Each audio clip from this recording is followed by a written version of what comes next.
before it gets to the full committee. Because these extra hours would not count for overtime, managers would not have a financial incentive to limit the number of hours worked in a week. It is important that appropriate checks are in place, whether in statute or in agency procedures, to ensure that federal firefighters do not work an unsafe number of hours in a particular week, given the stresses of the types of situations that they're working on. Although I have some reservations, I support the legislation at the time, and I yield back the balance of my time, Mr. Chairman. I thank the gentleman. Would any other members like to be heard on this matter? The Chair recognizes the gentlelady from the District of Columbia, Ms. Eleanor Holmes-Norton, for 5 minutes on H.R. 3243. This is very common sense legislation, Mr. Chairman. I appreciate you bringing it forward. I must say that I ought to speak up on it. My great-grandfather entered the D.C. Fire Department in 1902, so I feel an affinity to firefighters. I know this much about them, that their schedules are very different and very chaotic. And I think anything we can do, given these brave men and women, to regularize their lives is all to the better. And certainly this unintended consequence of triggering overtime is easily dealt with in the manner in which you have done. And so I very much support the legislation. Thank you, Mr. Chairman. I thank the gentlelady. If no other members wish to be heard, I now call up H.R. 3243. The clerk will read the title of the bill. H.R. 3243, a bill to amend Section 5542 of Title V, United States Code, to provide that any hours worked by federal firefighters under the qualified trade of time arrangement shall be excluded for purposes of determinations relating to overtime pay. I ask unanimous consent that the bill be considered as read and open for amendment at any point. Without objection, so ordered. Are there any amendments to the underlying bill? The clerk will... Well, I ask unanimous consent. What do we say? Do we have any amendments? No. Okay. There being no amendments,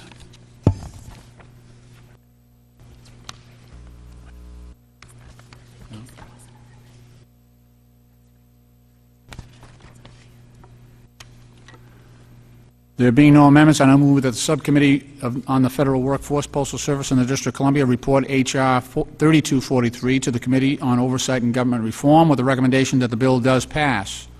The question is on favorably reporting H.R. 3243 to the Committee on Oversight and Government Reform. All those in favor signify by saying aye. Aye. All opposed? In the opinion of the Chair, the ayes have it. The motion is agreed to, and H.R. 3243 is ordered reported to the Government on the Committee on Oversight and Government Reform. The next measure up for consideration is H.R. 3264, the Federal Internship Improvement Act. I'd like to begin by acknowledging Congressman Jerry Conley for the work he's done on this issue, and I'd also like to recognize Congressman Brian Bilbray from California for his role with this legislation as well. H.R. 3264, the Federal Internship Improvement Act, would centralize the federal government's various internship programs, of which there are many, by having each agency designate an internship coordinator and to publicly list the person's contact information. Most importantly, agencies' internship programs would be publicized on the Internet, including any associated application procedures and deadlines. At a time of high unemployment, particularly among young people, the federal government should do all it can to make students, parents, and educators aware of available internship programs and opportunities. Under this bill, the Office of Personnel Management would be directed to establish a centralized electronic database for all individuals who have completed a federal internship program and who are also seeking full-time federal employment. This is a good bill, and I hope that the members of the subcommittee will join me in supporting it. I will now yield to the ranking member, Mr. Chaffetz of Utah, for any comments he may have on H.R. 3264. Thank you, Chairman. H.R. 3264 is intended to overhaul the federal internship program. It would require each agency to appoint an internship coordinator, post internship information online, create a central intern database, require annual reports from agencies on internship programs, and authorize agencies to make non-competitive appointments of individuals who have completed an internship program. Although it is essential to the proper function of the federal government that we recruit skilled individuals, it appears that the federal government is not having any trouble recruiting. Since President Obama took office in January 2009, excluding the U.S. Postal Service and temporary hire at the Census Bureau, the civilian workforce has grown by over 105,000 people, employees. The apparent ease in federal recruitment is not surprising, as the average private sector employee earns just over $59,000, while the average federal employee earns in excess of $119,000. Further, as the federal government layoff rate in May of 2010 was less than half of 1%, it can be assured that the employees hired by the federal government through existing recruitment programs have the appropriate skills to perform the appropriate functions. Without an apparent need, the problem and costs of this program are amplified. Veterans' preference ensures that brave men and women that serve the nation and give the opportunity to continue to serve the nation as civilian workforce. These individuals have acquired many skills during their time in the military that ensure a functional and productive federal government. Depriving veterans of the opportunity to compete for federal jobs through a non-competitive appointment is a loss to the country and should not be supported by this Congress. Finally, although the cost providing this information on the Internet and producing an annual reports has not been calculated, assuming an internship coordinator is paid the same as an average federal employee, this bill would cost each agency that runs an internship program on the average of $119,982.29 annually.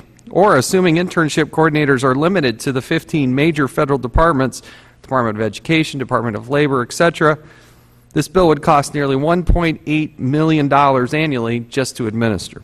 Without a clear need for this reform, and in light of the costs and negative effects that this bill have on our veterans, I cannot support this bill and urge my colleagues to join me in opposition of this bill. Mr. Chairman, I yield back. Do any other members wish to be heard on this? The chair recognizes the gentlelady from the District of Columbia, Ms. Eleanor Holmes Norton, for 5 minutes. I'm sorry. Mr. Chairman, only to say that I strongly support this measure. I have no further comments. I thank the gentlelady. The chair recognizes the gentleman from Maryland, Mr. Cummings, for 5 minutes. On the bill, I just listened to what my colleague from Utah said. I've often said, Mr. Chairman, that our children are the living messages we send to a future we will never see. And internships are very, very important. And creating those mechanisms which will foster strong internships are very important. We're in a tough economic time right now, but all of us know on this committee that we've got a lot of people on the verge of retiring or retiring. Ms. Norton talks about this quite often, and we've got to make sure that we replace the troops, or we're going to be in big trouble. And it's good to know that we set up the mechanism by which people can come in, be prepared to do a good job. I mean, I'm just sitting here looking at these folks right here. I mean, we've got to have these kinds of programs to make sure that we have effective and efficient training grounds for our young people so that they can carry on. And so I heard what the gentleman from Utah has said, but the ranking member, but I'm sure that he got here through some type of mentorship. Somebody mentored you, even if it was just your mother and father. And so we've got to do that. And with that, I yield back. I thank the gentleman. The chair now recognizes the gentleman from Virginia, Mr. Conley, who is the driving force behind this bill. Thank you. I thank my good friend from Massachusetts, and I want to commend and thank the gentleman from Maryland for adding the enactment clauses. Very good catch, and I think very important as we move forward. I continue to believe that trying to regularize student internships so that we use them as a tool for recruiting and retention in the workforce is just vital moving forward. When you compare the private sector record to the public sector record, it is almost scandalous. In the private sector, almost 50% of such internships lead to actual recruitment of somebody for that future workforce. In the federal government, the comparable percentage is less than 7%. And that tells me something is badly broken. I would say to my good friend from Utah that I don't know where he gets his cost estimate, But the CBO cost estimate for the Armed Services Committee, where we hope to add this bill today to the NDAA, is that it has zero cost. And I would also point out to him that I instituted, as the chairman of one of the largest counties in the United States, a very vigorous telework program in Fairfax County, and we were able to do it at virtually no cost. We didn't have to hire lots of new people. We actually gave the assignment to existing people and had this be part of their portfolio, and it worked great. We met our goals and then some. Our goal was to have 20% of the eligible workforce telecommuting by 2005. We exceeded that goal and have exceeded it in every subsequent year at virtually no cost. As a matter of fact, just integrated into the ongoing operations of the enterprise. So I don't think the issue of telework is a cost issue. I think it's a question of whether we've got the political will and the will to marshal the attributes of technology to better the quality of the workforce, to compete with the private sector as we move forward, to recognize that we've got a real serious challenge as the baby boom generation moves its way through toward retirement. There will be a very substantial number of people in the federal workforce, over 40%, who will in fact be eligible for retirement over the next 10 to 12 years. We've got to replace a lot of those folks, and that means we're recruiting from the younger generation that has certain expectations about the offerings in the workplace, flexibility in the workplace, and the fact that we're technology smart. We know that telework has the enormous advantages as a national security issue in being able to have continuity of operations in the federal government. We saw it recently. In terms of the use of technology for the federal government. With respect to internship, going back to internship and the use of technology, while I was talking about telework, we want to make sure that those tools are in place and that use of technology, whether it be telework or, in fact, a smarter internship for recruiting our workforce is in place. And so I believe that a regularized internship can make a big difference, as can telework. And I would hope we would adopt what I think is really a modest proposal to try to systematize the use of internship and get better results for the federal government. Will the gentleman yield here? I certainly would. I applaud the work and the commitment that you have to this. There are a lot of very good provisions in this, and I applaud you for that. One of the fundamental challenges that I have, one of the sticking points for me, one of the things I don't like, is that the idea is that we would prioritize taking an intern and putting him right into a job above and beyond a veteran who I would argue has done a lot more and deserves a lot more preference above and beyond everybody else. I want that person to jump to the top of the Reclaiming my time. My dear friend is confusing two different internships. I'm talking about student internships, where we're talking about entry-level positions to try to recruit people into the federal workforce. You're talking about a different program, and I share your concerns about that program.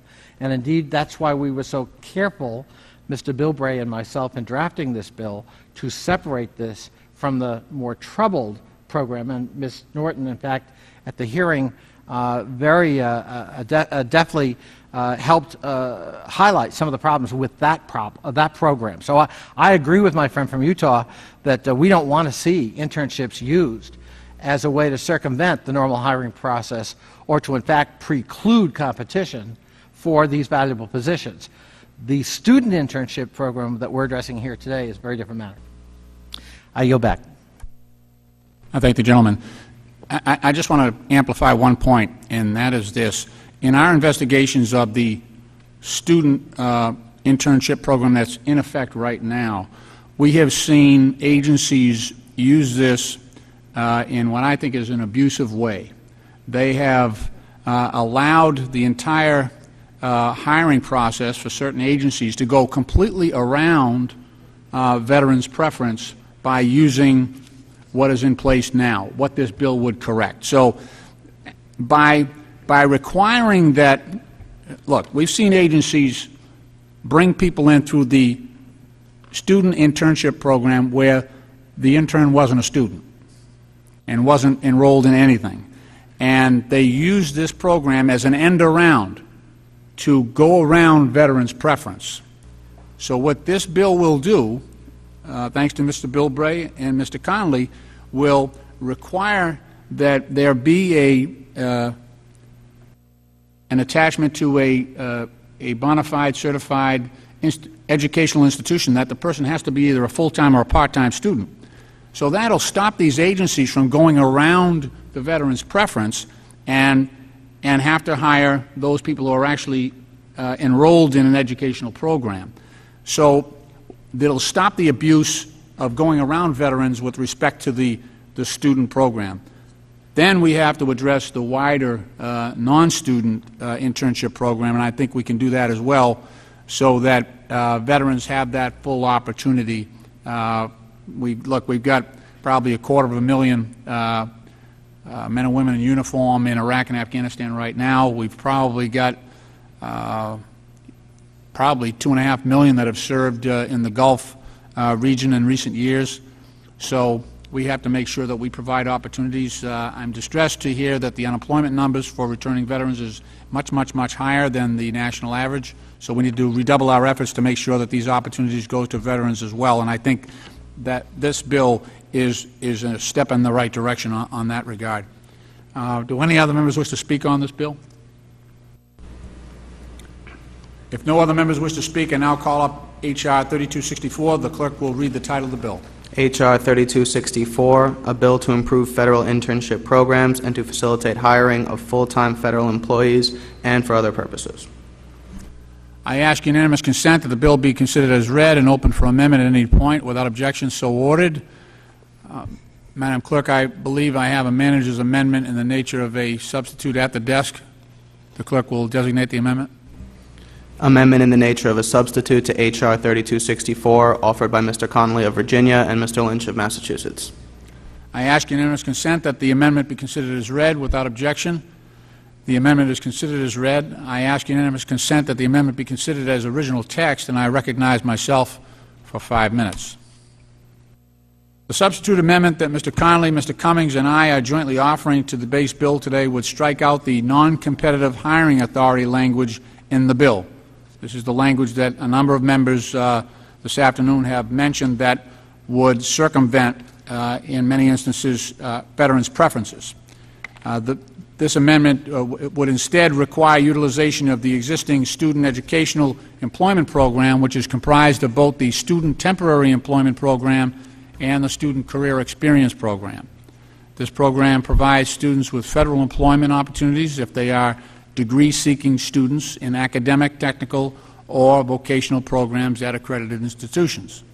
Additionally, at Mr. Cummings' urging, the amendment would specifically give agencies 6 months to designate a member of the staff as an intern coordinator, and the Office of Personnel Management 9 months to implement the Act. I hope all members will join us in supporting this amendment, and I now yield to the ranking member for 5 minutes for any comments he may have on the amendment. Thank you, Mr. Chairman. And again, I appreciate the work that's gone onto this. What I would like to do is ask unanimous consent to insert my previously prepared comments into the record. Without objection. And simply say, on the one hand, you say that it helps solve the issue with veterans. We're not necessarily convinced of that yet. I would hope that between now and the time it comes to the full committee that we can work out those differences. I believe the gentleman is very convinced of this. I think his heart's in the right place. I don't dispute any of the motivations. I'd like to simply understand and make sure that the staff also understands where there might be any differences. And so with that, I just want to simply say, if we can work that out between, then I think we'll help alleviate the overwhelming majority of concerns. I don't want to belabor the point with all the members here, but just hope that we can work that out. I don't want to do a he said, she said type things, but that's where our heart is on this. And with that, I'll yield back. I thank the gentleman. Do any other members wish to be heard on this?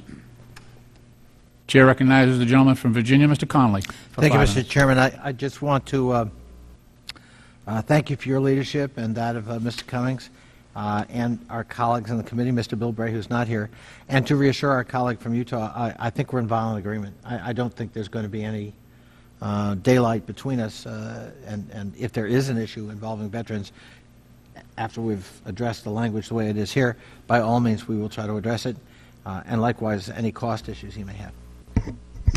Chair recognizes the gentleman from Maryland for 5 minutes. Thank you very much, Mr. Chairman. I won't take that long. I want to thank you and certainly Representative Connolly for letting me join in on this amendment. I also thank you for including a provision that I suggested that requires federal agencies to appoint their internship coordinators within 6 months and the Office of Personnel Management to establish its clearinghouse within 9 months of enactment of the legislation. The reason why we did this, Mr. Chairman, is we are addressing the urgency of now. We know people will, not intentionally, but we could go on, and these things may not get done in a timely fashion. I just think that putting some type of time limitations and requirements in the bill will assure that it moves along at the speed so that it can be as effective and efficient as we would like for it to be. And with that, again, I thank you and Mr. Connolly, and with that, I yield back. I thank the gentleman, and I thank him for his improvements to the bill. If no other members wish to speak on the amendment, the question is now on the Lynch amendment in the nature of a substitute as amended. All those in favor signify by saying aye. Aye. All those opposed, no. In the opinion of the chair, the ayes have it, and the amendment is adopted.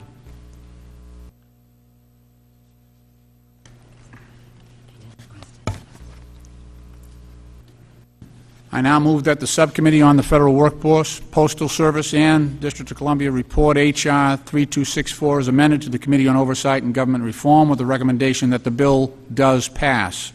The question is on favorably reporting H.R. 3264 as amended to the Committee on Oversight and Government Reform. All of those in favor will signify by saying aye. Aye. All opposed, say no. In the opinion of the chair, the ayes have it, and the motion is agreed to, and H.R. 3264 as amended is ordered reported to the Committee on Oversight and Government Reform. Up next for consideration is H.R. 5367, the District of Columbia Courts and Public Defender Service Act of 2010. The bill before us was introduced by our colleague, Congresswoman Eleanor Holmes Norton of the District of Columbia on May 24th, and is intended to make a number of administrative and legislative changes to enhance the operations of the D.C. courts and the Public Defender Service of the District of Columbia. As many of you are aware, with the adoption of the National Capital Revitalization and Self-Government Improvement Act of 1997, also known as the Revitalization Act, the federal government assumed budgetary and legislative responsibility for a handful of District of Columbia criminal justice-related entities, such as the D.C. courts, the Public Defender Service, and the Court Services and Offender Supervision Agency, also known as CSOSA. Since the Revitalization Act grants to Congress the exclusive authority to amend Title 11 of the D.C. Code pertaining to the D.C. courts and related agencies, Congresswoman Norton, at the request of the D.C. courts and the Public Defender Service, has put forth H.R. 5367, which makes several important and cost-saving modifications to the courts and Public Defender Services' existing authorities. As it relates to the courts, H.R. 5367 would grant the Chief Judge of the Court of Appeals the discretion to hold the statutorily required judicial conference biennially or annually and require local magistrate judges to attend. Further, H.R. 5367 authorizes the Chief Judge of the Superior Court or the Court of Appeals to delay or toll various deadlines in the event of a natural disaster, terrorist attack, or other related emergency situations. Additionally, under Section 2 of the bill, the D.C. courts would be authorized to enter into reimbursable agreements for services provided to the District of Columbia, which will help promote efficiency and ensure the proper allocation of resources. And lastly, H.R. 5367 would allow the Public Defender Service for the District of Columbia to purchase out of their existing salaries and expense accounts professional liability insurance for its attorneys, staff, and board members, which is already standard practice among other federal public defenders in accordance with the Federal Criminal Justice Act. I understand that all of these provisions have been properly vetted by the majority and minority, and I hope that all the underlying bill sections will be supported by our members of this subcommittee, given its intent to improve the administration of justice in our nation's capital. I now yield to the ranking member for any opening comments on the bill that he may have. The chair now recognizes Ranking Member Mr. Chaffetz from Utah for 5 minutes. Thank you, Chairman Lynch. I appreciate bringing this for markup and the good work that Delegate Norton has put into this. I appreciate you both for introducing this. It's not very often that Congress gets a request for legislation from a government entity that would actually save the taxpayers' money. But that happy prospect has been presented to us by the D.C. courts in this piece of legislation. By granting authority to have its judicial conference every other year as opposed to every year, the local courts would save us money. I commend them for seeking discretion to move in that direction. Another section of the bill relating to the courts is a bit discomforting but clearly necessary. We all know that the nation's capital remains a main target for terrorists. It is thus unfortunately appropriate to consider how our judicial branch would further function in the event of a major attack or emergency situation, whether a natural disaster or maliciously contrived. Local courts must have the flexibility to function under such circumstances as provided for in this legislation. The District of Columbia Public Defender Service is not now a part of the D.C. government, having been removed from the financial control of the district. Clearly, there should be no doubt that attorneys there should be covered by liability insurance, as all others are. The provision in this legislation removes any ambiguity by providing explicit authority to the Public Defender Service to purchase liability insurance for the public defenders. I therefore support the legislation at this time. Again, I appreciate it being brought up, and I yield all of our colleagues to vote in favor of it. Thank you, Mr. Chairman. I yield back. I thank the gentleman. The chair right now recognizes the gentlelady from the District of Columbia, the lead sponsor of this measure, Ms. Eleanor Holmes Norton, for 5 minutes. Thank you very much, Mr. Chairman, and I want to associate myself with your remarks and with the remarks of the ranking member. You're right that here the courts have looked closely at themselves and come forward with not only cost-saving measures, but measures that will enhance their efficiency. This is here, of course, because certain state functions were turned over to the federal government and therefore must come before this committee. But at the same time, I must say that they are almost trivial when measured against what's on the table in Congress, but of great importance to the courts and to the Public Defender Service. And that's why I so appreciate your treating them, both of you, with such seriousness. I do want to say that the notion about the annual judicial conference, the notion of why don't we do something about something that we're doing by rote. And we might want to have it every 2 years. We might not have anything to say this year. I mean, that's the kind of thing I like to see government do more often. One part of this bill is really important, and that's the part that allows the courts to toll or delay any statute or rule in the event of a natural or terrorist disaster, and we don't have many Katrinas here, but we are a primary target. You can close the federal government for a snow. I don't know what they did during the snow, or what they did about statutes of limitation if they came upon them. But we certainly know that in the event of a terrorist disaster, it could really dislocate the courts.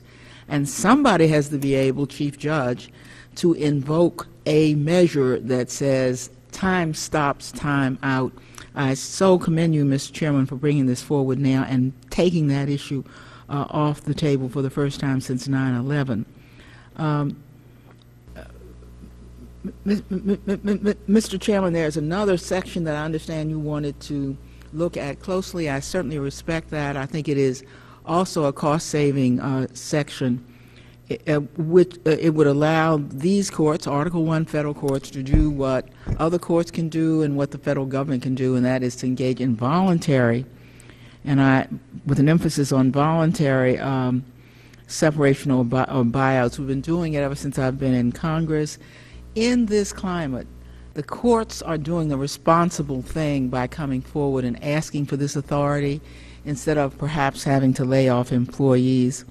Mr. Chairman, there are a number of other sections here, but you have gone through those sections, I think, with a great clarity. I would only mention the public defender section of this bill. that I was amazed to find that they have gone without liability insurance since they were turned over to the federal government. That is a very dangerous thing to do. They represent defendants in all manner of matters, and this is a very litigious society.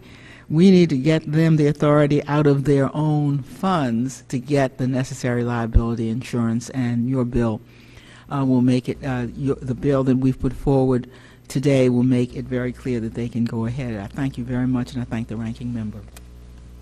I thank the gentlelady. Any other members wish to be heard on this matter? Hearing none, I now ask the clerk to call up H.R. 5367. The clerk will read the title of the bill. H.R. 5367, a bill to amend Title 11, District of Columbia Official Code to revise certain administrative authorities of the District of Columbia Courts and to authorize the District of Columbia Public Defender Service to provide professional liability insurance for officers and employees of the service for claims relating to services furnished within the scope of employment with the service. I ask unanimous consent that the bill be considered as read and open for amendment at any point. Without objection, so ordered. I believe I have a manager's amendment at the desk. The clerk will designate the amendment. Amendment to H.R. 5367 offered by Mr. Lynch. I ask unanimous consent that the amendment be considered as read. Without objection, the amendment is considered as read, and I now recognize myself for 5 minutes to speak on this amendment. In short, my amendment makes a minor technical clarification to the provisions of the bill granting the various chief judges the authority to toll or delay court proceedings in the event of an emergency. Additionally, the amendment would add definitions to the base bill for the terms natural disaster and, quote, other emergency situation, close quote. Lastly, the amendment would strike Section 2C of the original bill, which deals with the authorization for the courts to create a voluntary separation incentive program, or early out. While I wouldn't rule out this language being added back into the bill at some future point in the process, I think we simply need additional time and additional information, not only for how it would work within this bill, but how some of the other processes work for existing courts, and the possible number of impacted employees before I feel comfortable with proceeding with that language. In closing, I hope that all members will join me in supporting this amendment, and I now yield to the ranking member for 5 minutes for any comments he may have on the amendment. The gentleman from Utah is now recognized for 5 minutes. Thank you, Mr. Chairman. I just want to simply say that we support the amendment and really, truly appreciate you working with us, including the staff, and working together in a bipartisan way. Thank you. I yield back. I thank the gentleman. Any other members wish to be heard on the amendment? If no other member wishes to speak on the amendment, the question is now on the Lynch amendment. All those in favor signify by saying aye. Aye. All those opposed say no. In the opinion of the chair, the ayes have it, and the amendment is adopted.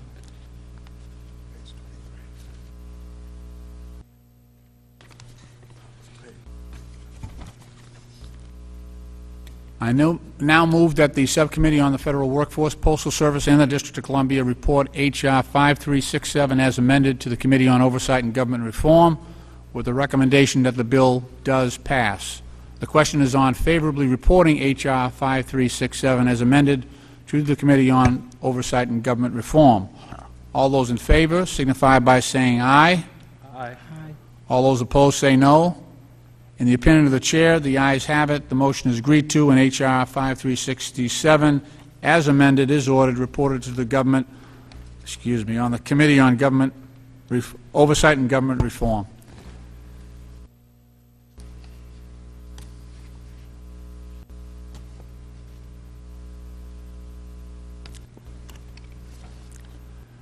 The final order of business will be on the consideration of H.R. 5368, the United States Postal Service Postal Inspectors Equity Act. To begin, I introduced this legislation to simply clarify current law with respect to law enforcement availability pay for postal inspectors of the United States Postal Inspection Service. H.R. 5368 will ensure that postal inspectors receive identical compensation to their criminal investigator counterparts at other executive branch agencies. Postal inspectors are law enforcement officials within the Postal Service. They protect the United States Postal Service, its employees, and its customers from criminal attack and protect the nation's mail system from criminal misuse. Since the September 11, 2001 attacks, postal inspectors have also investigated cases where anthrax and other toxic substances were sent through the mail. With such demanding law enforcement careers, it's imperative that we treat them just as we would every other federal law enforcement officer. Under current law, compensation for postal inspectors is required to be, quote, comparable, close quote, to criminal investigators of other executive branch agencies. Right now, the Postal Service is paying its postal inspectors law enforcement availability pay, but such payments are not required by statute. As written, the bill will codify the status quo and guarantee that postal inspectors' law enforcement availability pay will be preserved and protected. In its current form, H.R. 5368 is admittedly not perfect. We still need to work through some measures, such as the feasibility of making this bill retroactive and extending it to special agents in the Postal Service's Office of the Inspector General. However, this is an important bill, and I'm confident that we can expeditiously work through those minor issues to ensure that the Postal Inspection Service will be able to recruit and retain highly qualified postal inspectors, and that parity exists among similar occupations. I believe that this is important that we act on the bill today as a first step towards placing postal inspectors on a level playing field with other federal law enforcement officers.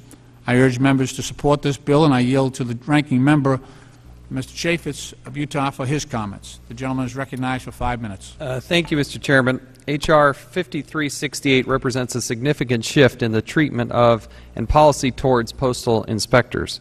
When the Federal Law Enforcement Pay Reform Act, easily known as FLEPA, I love the acronyms. The FLEPA, FLEPA, I don't know how you say that. FLEPA was passed in 1990. At the request of the Postal Service, postal inspectors were not included in the FLEPA. In 1994, FLEPA was amended by the Law Enforcement Availability Pay Act, or LEAP. At least they've got a good acronym, LEAP. Again, postal inspectors were not included in LEAP. In 1996, rather than extend LEAP coverage to postal inspectors, Congress passed 39 U.S. Code Section 1003C to raise the salaries and benefits paid to postal inspectors to correspond with the compensation for investigators from other federal agencies. In accordance with this section, the Postal Service provided postal inspectors with LEAP pay, an additional 25% of their basic pay. Today, 4 days after the introduction of H.R. 5368, without the benefit of a hearing, we are asked to vote to take away the leeway granted to the Postal Service in 1996 and bind them to a law they previously opposed. I must ask myself why we are rushing to take these actions. The obvious conclusion I have reached is that the bill is in response to pending litigation as to the postal inspector's entitlement to overtime. I'm informed by the United States Postal Service opposes this bill, and that the Postal Service believes the passage of this bill would be used in pending litigation as evidence that Congress intended postal inspectors to qualify for LEAP pay and overtime. I cannot support this apparent attempt to intervene in the pending litigation, and I urge my colleagues to join me in opposition to this bill. I yield back. I thank the gentleman. The chair now recognizes the gentlelady from the District of Columbia, Ms. Eleanor Holmes Norton, for 5 minutes. Mr. Chairman, I say to the ranking member, I don't see the harm done if they're doing it anyway. But I do see some harm done in not doing it by statute. The postal inspectors do extraordinary criminal justice work. You often hear that there is some postal violation that gets us into major criminal matters in the first place. The problem with unequal treatment from the point of view of an employee, even though in fact, to their credit, the Postal Service has done it, is unequal treatment across federal boundaries of people doing the same work, leads to people jumping ship and to instability in the workforce. If these people are doing the same work, if in fact you're training them to do that work, it does no good to have them then go someplace where statute By statute, they are granted the law enforcement availability pay. So I think this is a good thing to do. Only when you're only codifying things, I find it hard to understand the basis for disagreement. I appreciate this bill, H.R. 5368, and very much support its passage. Thank you, Mr. Chairman. I thank the gentlelady. Does the gentleman from Virginia wish to be heard on this? No? Okay. Just I appreciate the concerns that have been raised by the ranking member on this. There is a pending lawsuit between the postal inspectors and the United States Postal Service. There is a legitimate concern on the part of the United States Postal Service that depending on the direction and the language in this bill, it could, if not carefully provided for, it could provide a windfall to the postal inspectors, and that is not the intention.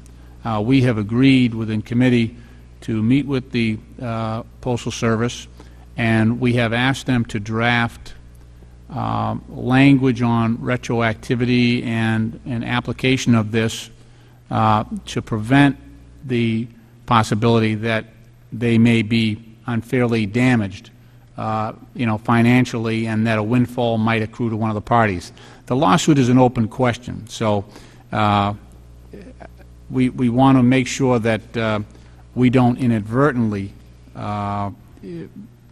provide for some level of unfairness here and require the Postal Service to pay more than what should be fairly asked going forward, and that they shouldn't be whipsawed by our decision in that case. So we are trying our best, and I'm waiting for language from the Postal Service to include here so that we can move forward. I don't think the postal inspectors are looking for unfair advantage, and I think what they're looking for is just uniformity, and I think they may, I don't want to speak for any of the parties in that lawsuit, but I think going forward, I think we have some compromise language that would secure the rights and financial position of the taxpayer and the people who use the Postal Service, the United States Postal Service itself, the employees. I think we can find a compromise position where no one is unduly harmed, no one is overly advantaged, but we attain the uniformity that we're desiring for the positions of these postal inspectors, who right now are being treated differently than everybody else in that area right now. So we'll continue to work with the ranking member and our minority members, and I think there's a solution out there, and I am committed to finding that and making sure that it is satisfactory to all the parties who are interested in this. And I yield back. Do any other members wish to be heard on this? If no other members wish to speak, and I'll call up H.R. 5368. The clerk will read the title of the bill. H.R. 5368, a bill to amend Titles 5 and 39 of the United States Code to make postal inspectors eligible for availability pay for criminal investigators. I ask unanimous consent that the bill be considered as read and open for amendment at any point without objection so ordered. Are there any further amendments? If no members wish to offer an amendment, the Chair recognizes the ranking member for 5 minutes. Mr. Chairman, I just moved to strike the last word. Just, I think it's premature to try to move this bill so swiftly forward. I appreciate the spirit and the comments that you just made. I concur with those comments that you made. This bill was introduced days ago. I don't think we've adequately heard from the Postal Service. There is obviously a dispute. There's no doubt, as Delegate Norton pointed out, there's no doubt about the great work that these men and women provide in the difficult circumstances in which they provide these services. But I don't want to just be in the mode of swiftly moving something through and pushing it through without hearing all the parties, without having the additional language, knowing that there's a lawsuit out there. I want to be more cautious in not sending the wrong messages. I think we have a duty and role and responsibility to take our time on these types of issues. It hasn't even been a week. So I again will voice some opposition to this. I know that there are issues that we can address and help solve, but with so many outstanding questions, I would just urge us to take our time a little bit. If we refer this up to the committee, we take away our opportunity in the subcommittee to actually have a hearing or hear or take appropriate action. I just don't see the urgent need to move this to the next level until we've had a time to adequately do our work in this subcommittee. That's what our colleagues expect of us. There are very few of us that show up to these meetings, but I think they expect that we do the due diligence, and I don't feel that we've come to that point. This is one of the few bills that I think most of the other ones have always been very well thought out, but I think this one is a little premature. With all due respect, yield back. Well, I appreciate the ranking member's concerns. I must say, though, that the assurances that I've given here are equally applicable at the full committee level. And we are looking for a solution here that the gentleman would be pleased with, and I think satisfied with. And honestly, I think that look, Congress has never been accused of moving too fast on anything, but this may be new. I think that there is language already out there that we've looked at that seems to be in agreement. I think the urgency might be that there is this lawsuit out there, and if there were some type of resolution on behalf of one of the parties, it may preclude us getting to this point. But while that lawsuit is still an open question, I think that the parties might be willing to sort of settle on this, and it would make that all go away. And so I think everyone would be in a better place, including the ratepayers of the United States Postal Service.